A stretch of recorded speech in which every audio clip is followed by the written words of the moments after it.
This was certainly a tense situation lasting hours, and at one point, law enforcement personnel taking on gunfire. All of it happening inside this hotel right here in this area just off of I-20 and Old McDonough Road. A lot of hotels, a lot of businesses and restaurants. Take a look overnight. This is what it looked like. A lot of law enforcement personnel here.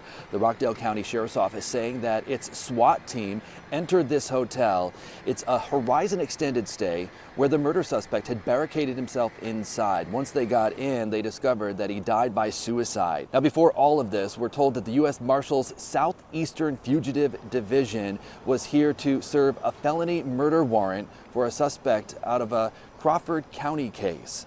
Now, during the standoff, shots were fired at deputies, and at one point authorities thought that one of their deputies was shot.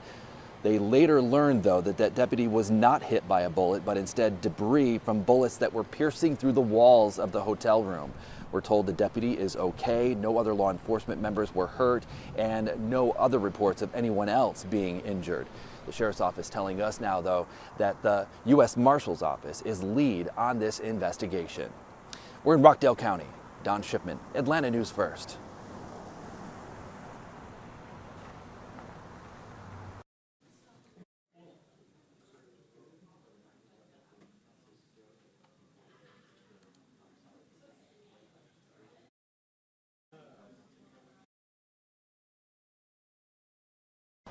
It might be a bit of an uncomfortable situation, a former judge facing a sitting judge in another county, but that's what we're expecting to happen today inside a Fulton County courtroom. Take a look. It was June 20th, about 3:15 in the morning. Police responded to a disturbance at the Red Martini restaurant and lounge in Buckhead, which has since closed. An officer ends up arresting a woman he says punched him. Police would later learn the woman they arrested was Douglas County probate judge Christina Peterson. She's charged with simple battery against a police officer and felony willful obstruction of law enforcement. She hired as her attorney Fulton County Commissioner Marvin Arrington Jr., and he wants the charges dropped. He says the officer lied about being punched and says his client was simply trying to help her friend who was being restrained by a man she didn't realize was a police officer. Here's a little bit of what the arresting officer's body camera captured after then Judge Christina Peterson was arrested. Ma'am. Take me where you want to take me. I can't take no, you. I don't take have any me. identification on And you. I don't care. This is harassment. You don't want to provide a name. What's their first and last name? Play with somebody else, Freeman. You can Google me and find me anywhere in America. Shut the up. Stop touching me.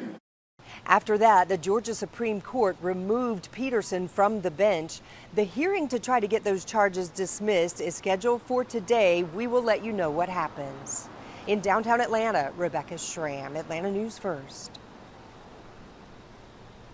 All right, turning to the Democratic National Convention. And tonight, Vice President Kamala Harris is set to accept the Democratic Party's nomination for president. Here are some images from last night when Minnesota Governor Tim Walz also took the stage. He's a former high school football coach, veteran as well of the National Guard. And he told Democrats it was the fourth quarter and they were down by a field goal. Here's political reporter Doug Reardon with more. Tim Walz comes from an unconventional, maybe even an unusual background for politics, and you have to figure that is one of the reasons why Vice President Kamala Harris picked him to be her running mate. People here at the convention that we've talked to view him with a one-of-us mentality, and that was really the central theme of his speech. Walz was once a high school teacher and a state championship football coach, a 24-year veteran of the Army National Guard, and a member of Congress before being elected governor of Minnesota. He called the VP nomination the honor of his life. He kind of had double duty with his speech. First, he had to introduce himself to a lot of voters, even Democrats. For people not paying attention, Walz was relatively unknown until his selection as Harris's running mate. He also had to, at the same time, look ahead and continue painting that positive vision for the future that has been the central theme of this convention. Another reason Harris presumably picked Walz was that he was an extremely effective messenger on her behalf.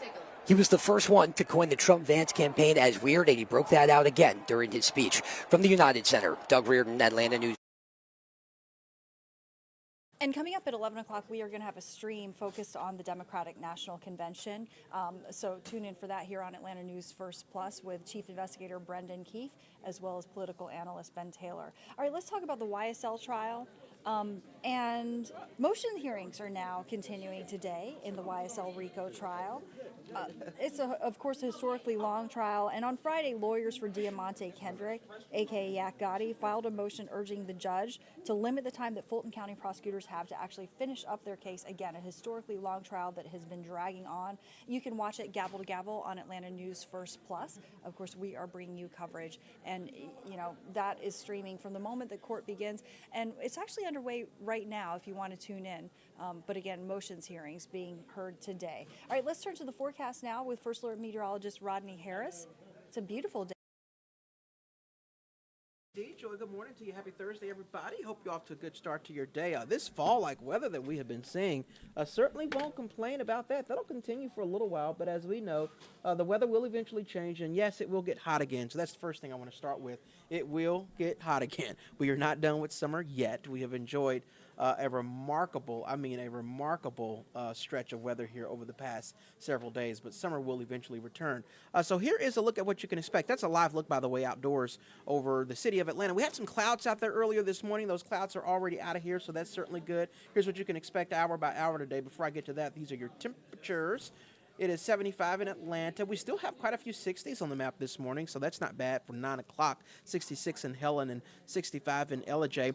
Here's that hour-by-hour forecast. At lunchtime in Atlanta, we're up to 78 degrees, 83 at 3 o'clock as you're picking up the kiddos from school, 83 when you're driving home from work. The high today will be around 86 degrees. And then this evening, if you're headed out to dinner, by the time you get home around 9, 10 o'clock, temperatures are back into the 70s. So pretty decent day today. Again, very fall-like, low humidity, but changes are coming. What you see out southwest of us, that is high pressure that is currently occupying Texas, New Mexico, parts of Oklahoma. These are like summer-like highs that have been with us for several months.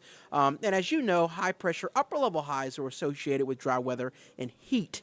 So what will happen for us in North Georgia is next week that high will build and slide eastward, and we will be under the influence of that high as of the beginning of next week. So you'll notice in the 7-day forecast, your temperatures will start to go up next week. Today and tomorrow, you don't have to worry about that high staying in the 80s with plenty of sunshine. The weekend also looks fantastic, 88 degrees and completely sunny on Saturday, 90 degrees on Sunday. So really nice weather through the weekend. Even next week, the weather's nice, but with that high pressure over us, you'll see those temperatures respond. Monday 93, by Tuesday 95, and 96 degrees on Wednesday.